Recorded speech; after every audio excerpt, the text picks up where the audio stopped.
धाराशिव मतदारसंघ शिवसेनेला देण्याची मागणी करत हजारो कार्यकर्ते ठाण्यात मुख्यमंत्री एकनाथ शिंदे यांच्या घरी पोहोचले होते।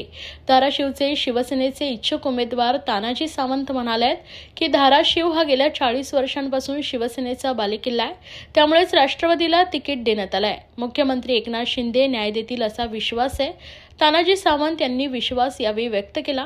पुढे ते म्हणालेत की धाराशिवमधून मेहनत करून काँग्रेसने राष्ट्रवादी काँग्रेसला सत्तेतून हद्दपार केले आणि पुन्हा एकदा राष्ट्रवादीला तिकीट देऊन धाराशिवमधून शिवसेनेचाच उमेदवार जाहीर करावा अशी सर्व कार्यकर्त्यांची भावना आहे। तानाजी सावंत म्हणालेत की लोकसभेसाठी इच्छुक आहे, एकनाथ शिंदे आम्हाला न्याय देतील असा विश्वास त्यांनी व्यक्त केला आहे। आमची मागणीच एवढी आहे की तो पारंपरिक मतदारसंघ हा शिवसेनेचा आहे, ती जागा शिवसेनेला असावी हीच आमची मागणी आहे।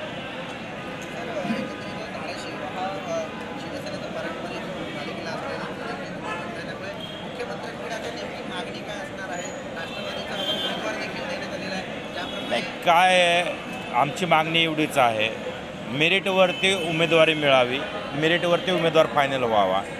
तिथं पारंपरिक मतदारसंघ हा शिवसेनेचा याच्यासाठी आहे की गेले 40 वर्षामध्ये अपवाद एकदा वगळता गेले 35 वर्ष तिथं धनुष्यबाणाचा उमेदवार जवळपास 1,00,000, 1,50,000, 2,00,000 मताच्या फरकाने निवडून येतो। कारण 60, 70, 80% मतदान हे शिवसेनेच्या धनुष्यबाणावरती होतं।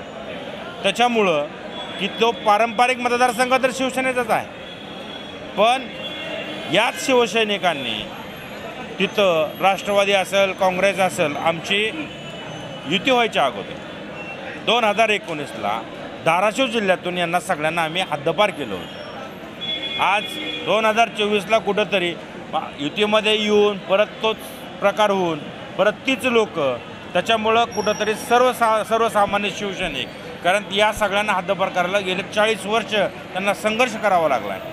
त्यामुळं आज कुठल्याही सर्वसामान्य कार्यकर्त्याची मानसिकता नाही आहे की धनुष्यबाण सोडून मतदान करण्याची, आणि म्हणून हे सर्व कार्यकर्ते, या कार्यकर्त्याला आम्ही घेऊन नाही आलेलो, हे कार्यकर्ते आम्हाला घेऊन आलेत की आम्ही मुख्यमंत्र्यांना बोलतो की हा पारंपरिक मतदारसंघ आमचा आहे, आपला आहे, आपण त्यांना सांगू आणि ही जागा आपल्याला घेऊ, याच्यासाठी आम्ही या ठिकाणी आज आलेलो आहोत।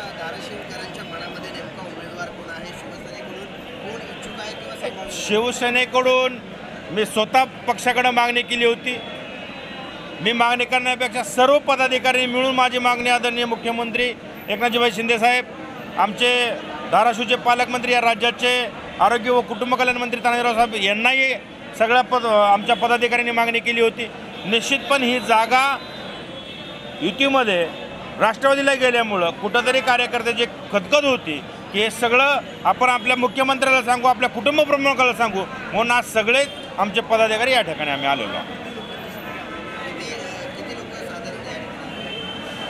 बघा, आम्ही भेटणार होतो वर्षावरती, अचानक इकडं भेट झाली साहेबांची, कारण साहेबांना तिथं उशीर लागायला लागला, साहेब इकडे यायला लागले। त्यामुळं आता सगळेच लोक, जवळपास आम्ही 3,500 गाड्याचं नियोजन सगळे कार्यकर्ते या ठिकाणी घेऊन आलते। जवळपास 15,000 ते 16,000 आमचे सर्व, म्हणजे औसा, उमरगा, लवारा, तुळजापूर, धाराशिव, कळंब, भूम, परांडा, वाशी, बार्शी या पूर्ण तालुक्यातून या ठिकाणी सर्व आमचे कार्यकर्ते पदाधिकारी आलेले।